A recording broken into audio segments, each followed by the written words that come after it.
अस्सलाम वालेकुम नाज़रीन, मैं इस वक्त कोट लखपत जेल के बाहर मौजूद हूँ। ये पहली एंट्री होती है और इससे आगे तकरीबन कोई 3 किलोमीटर दूर जो है वो अदालत है। तो ये जो पहली एंट्री है यहाँ पर जो है वो अब बाकायदा जो है वायरलेस की गई है कि शाकिर अवान को अंदर नहीं आने देना। और ये मैं नहीं कह रहा, ये मुझे हमारे जो दूसरे सहाफ़ी हैं उन्होंने भी बताया कि उनका ख़ास तौर पर कहा गया अब उनकी वजह से यहाँ पर जब तक वो मौजूद हैं तो कोई अंदर नहीं जा सकेगा। चलें हम 9 मई के ट्रायल की बात करते हैं। इस वक्त जो जज साहब हैं वो अपने चैम्बर के अंदर मौजूद हैं और चैम्बर में उनके स्टैनो हैं। कुछ दोस्त जो हैं वो जेल ट्रायल के अंदर मौजूद हैं। जेल ट्रायल में जो चीज़ें हो रही हैं वो चीज़ें जो हैं वो कुछ वक्फ़े के बाद जो है वो मालूमात दी जाती हैं।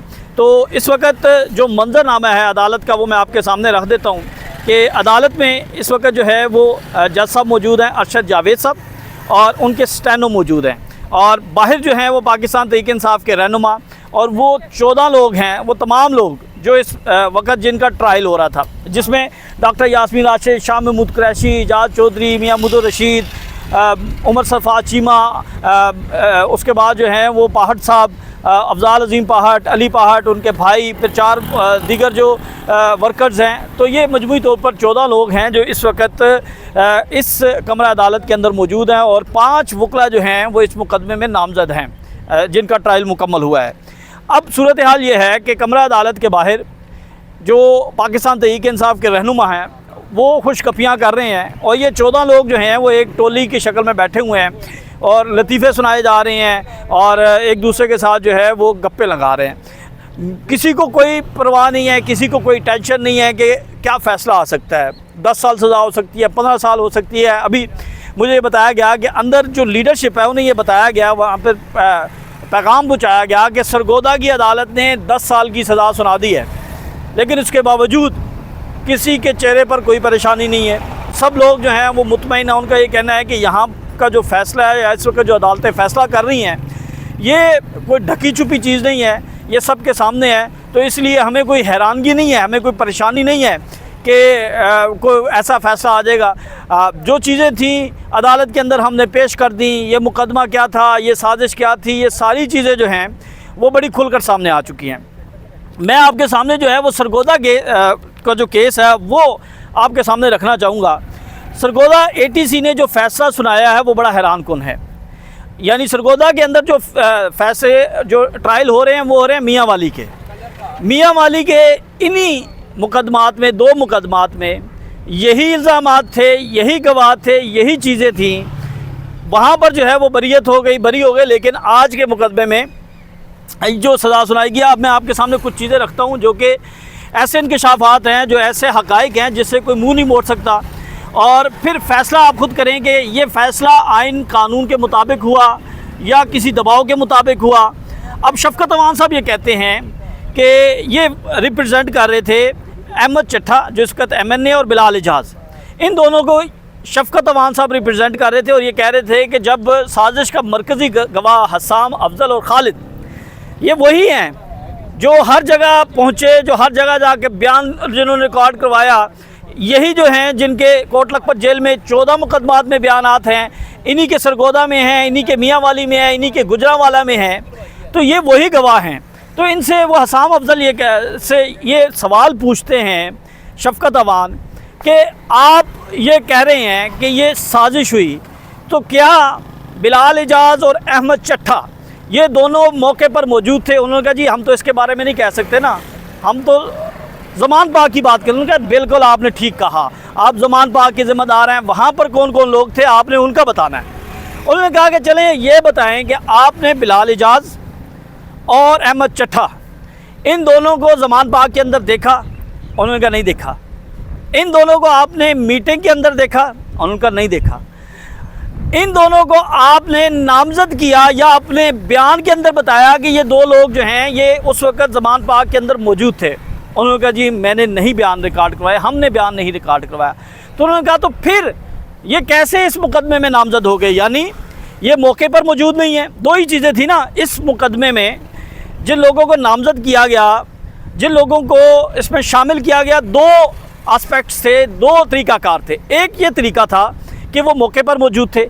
अब उनमें से बहुत से लोग जो हैं वो नामालूम में डाल दिए गए थे। अब नामालूम लोगों को भी आप नामजद करते थे कि ये मौके पर मौजूद थे। अगर आपने इनको शामिल तफ्तीश करना है या आपने इनको गिरफ़्तार करना है या इनके ख़िलाफ़ ट्रायल करना है, या फिर आप ये कहेंगे कि ये साजिश की जो इस वक्त साजिश हो रही थी जमान पाक के अंदर मुबैना तौर पर, उसके अंदर ये मौजूद थे। तो ये दोनों जगहों पर मौजूद नहीं है। तो जज साहब ये बताया शफकत साहब ने कि जज साहब मुस्कुराए और उन्होंने कहा कि मलिक साहब बस आप बस कर दें, आपका मुकदमा साबित हो चुका है, आपकी बरीयत साबित हो चुकी है, आपको तो टेंशन की ज़रूरत नहीं है। जब इनके ख़िलाफ़ कोई शहादत नहीं, जब ये मौके पर मौजूद नहीं, जब ये साजिश के अंदर मौजूद नहीं, फिर तो इनकी बरीयत कन्फर्म है ना। तो इसलिए आप जो है वो ठीक है, आपने जो कहना था कह लिया, हम समझ गए हैं और ये साबित भी हो गया है, सब मान रहे हैं। तो जब फैसला आएगा तो आपको अच्छा फैसला मिलेगा, यानी इनको बरी कर दिया जाएगा। वो ये बताते हैं कि हैरान कुन तौर पर इनको जो है वो सज़ा सुना दी गई। यानी जज साहब जो हैं, जज शेख नईम साहब, उन्होंने इनको सज़ा सुना दी और मैं उनके सामने चीखता रहा, चिल्लाता रहा, लेकिन कोई सुनवाई नहीं हुई। अब ये बुनियादी तौर पर मुकदमा है क्या? ये जो मुकदमा है, ये मुकदमा है थाना मूसा खैल को जलाने का। और इस मुकदमे में जो मरकज़ी किरदार है वो ठेकेदार तारिक है। अब ठेकेदार तारिक पर यह इल्ज़ाम है कि वो गाड़ी लेकर गया, डाला लेके गया, वो वहाँ पर थाना जलाने की नीयत से लेके गया और उसी गाड़ी में से पेट्रोल निकाला। पेट्रोल निकाल कर उसने जो है थाने पर आग लगाई। अब इसके अंदर जो सबसे हैरान कुन चीज़ है वो मैं आपके सामने रख रहा हूँ। ये कहा गया FIR में कि ये जो ठेकेदार तारिक है, इसके साथ 3 लोग थे, हमज़ा, ज़फ़रुल्लाह और तारिक। ये 3 लोग जो थे ये थाना जलाने में मुलव्विस थे और इन तीनों को नामज़द किया गया। अब इसमें जो सबसे तहलका खेज चीज़ है, जो हैरान करने वाली है, वो ये है कि तारिक जो है उससे पाकिस्तान तहरीक-ए-इंसाफ को छोड़ा, उससे पाकिस्तान तहरीक-ए-इंसाफ से लाताल्लुकी की, ना तारिक को गिरफ़्तार किया गया, ना नामज़द तो हो चुका था, ना ट्रायल के अंदर उसको शामिल किया गया, उससे आज तक पूछा ही नहीं गया। तो इससे बड़ी बदनीयती और क्या हो सकती है कि जो शख्स प्रेस कॉन्फ्रेंस कर रहा है या जो शख्स मजम्मत कर रहा है, जो शख्स लाताल्लुकी कर रहा है तहरीक-ए-इंसाफ से, उसको जो है कुछ भी नहीं कहा गया। और ये इस मुकदमे के अंदर सारी चीज़ें जो हैं वो रिकॉर्ड पर मौजूद हैं। अब वो एक और बात बताते हैं कि ये जो थाना जलाने का मुकदमा है ना, ये असल में है क्या। वो कहते हैं कि वहाँ पर जो एक शख्स गया, जिसने जाके तफ्तीश की, जिसने जाके वहाँ पर अंदाज़ा लगाया और बताया कि क्या क्या चीज़ें जो हैं वो खाकसर हुई जलकर, तो वो ये बताया गया कि एक कमरा है थाने का छोटा सा, उस एक कमरे के अंदर उसकी दीवारें जो हैं वो काली हुई हैं, यानी कोई शॉर्ट सर्किट होती है, कोई आग लगती है तो वो जो आग है उसका धुआं और उसकी जो कालक है वो दीवारों पर लग जाती है। अब उन्होंने कहा कि वहाँ पर कोई ऐसी चीज़ नहीं थी जिसे ये कहा गया हो तो ये रिकॉर्ड बहुत ज़्यादा जल गया, वो कोई ऐसी चीज़ नहीं थी। उन्होंने कहा जी उसका उन्होंने तखमीना लगाया, जिस बंदे को उन्होंने बुलाया कि इसको रिपेयर करना है, इसको वाइट वॉश और इसकी देखें, तो उसने कहा जी 1,50,000 रुपये का उसने तखमीना लगाया कि इसकी रेनोवेशन होगी, दोबारा इसके कर्टन लगेंगे, इसकी जो चूना शूना है, जो इसका वाइट वॉश होगा, ये सारी चीज़ें होंगी। तो 1,50,000 का उसने ये तखमीना लगाया था और जो प्रेजेंट किया गया कि पूरा थाना जल गया, ये हक़ाइक़ के बरक्स है। एक कमरा जला, वो भी छोटा सा, और उसका तखमीना 1.5 लाख रुपया लगा। और जो फिर बाद में इन्होंने रिपोर्ट बनाई, इन्होंने तो पूरा थाना जला दिया और उसमें कई लाखों रुपये जो हैं वो कहे कि उसकी वजह से खाकसर हो गया। अब ये मैं जो कह रहा हूँ कि चीज़ें खाकसर नहीं हुई, उसको मैं आगे आपको बताता हूँ कि उसका नेक्सस इसके साथ कैसे मिलता है।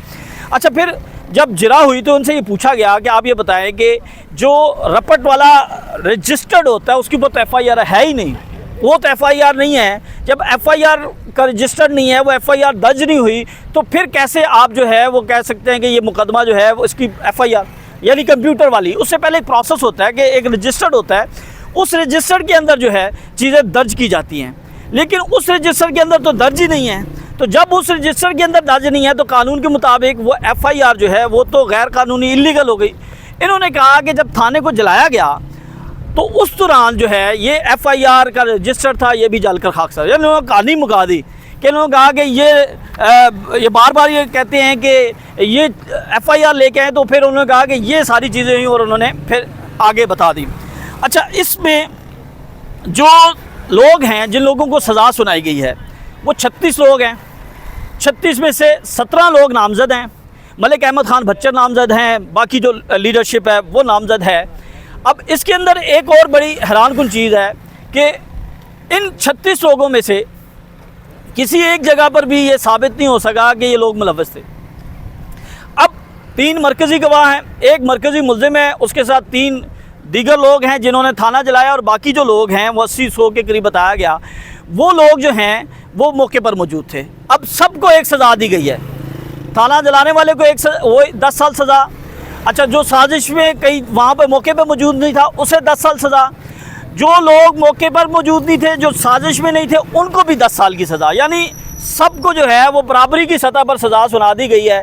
कोई तमीज़ नहीं की गई, कोई उनका जुर्म जो है वो नहीं बताया गया कि इस जुर्म के तहत जो है वो सज़ा है, लेकिन सबको मजमूई तौर पर 10 साल की सज़ा जो है वो सुना दी गई है।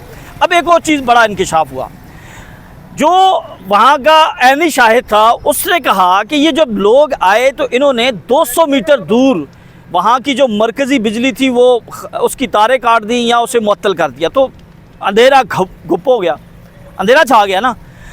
तो उनसे ये पूछा गया कि 200 मीटर दूर आपने किसको देखा? जब वो कहते हैं कि ये वक़ुआ रात 12 बजे का है, 11 बजे का है, तो उस दौरान अंधेरा, हर तरफ अंधेरा छा गया।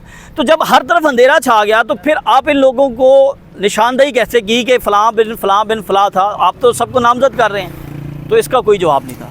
तो ये सरगोदा का केस था, ये सरगोदा का ट्रायल था जो कि मुकम्मल किया गया, और इस को मुकम्मल करने के बाद जो है वो आज सज़ा सुनाई गई है। तमाम रहनुमाओं को 10-10 साल की सज़ाएँ सुनाई गई हैं, और सिर्फ 4 लोग जो हैं, मैं बता रहा हूँ कि कमरा अदालत के अंदर मौजूद थे, उन्हें गिरफ़्तार कर लिया गया। बाकी लोग हाज़िरी लगा कर जा चुके थे। अब उनके हवाले से अभी तक कोई इन्फॉर्मेशन या कोई इतला नहीं आई क्या गिरफ़्तार हुए हैं या कहाँ पर हैं, लेकिन कमरा अदालत के अंदर 4 लोग थे जिन लोगों को जो है वो हिरासत में ले लिया गया है, उनको जो है वो जेल मुंतकिल कर दिया गया है। बाकी जो पाकिस्तान तहरीक इंसाफ के वकला हैं उन्होंने वाज़े तौर पर कहा है कि वो इसको चैलेंज करेंगे, अदालत में जाएंगे, और ये जो फ़ैसला है ये आइन और कानून के बरअक्स है। हमें अगले व्लॉग तक के लिए जैसे ही कोई कोट लखपत जेल से अपडेट आती है तो वो हम आपको देंगे। तब तक के लिए इजाज़त दें। अल्लाह हाफ़िज़।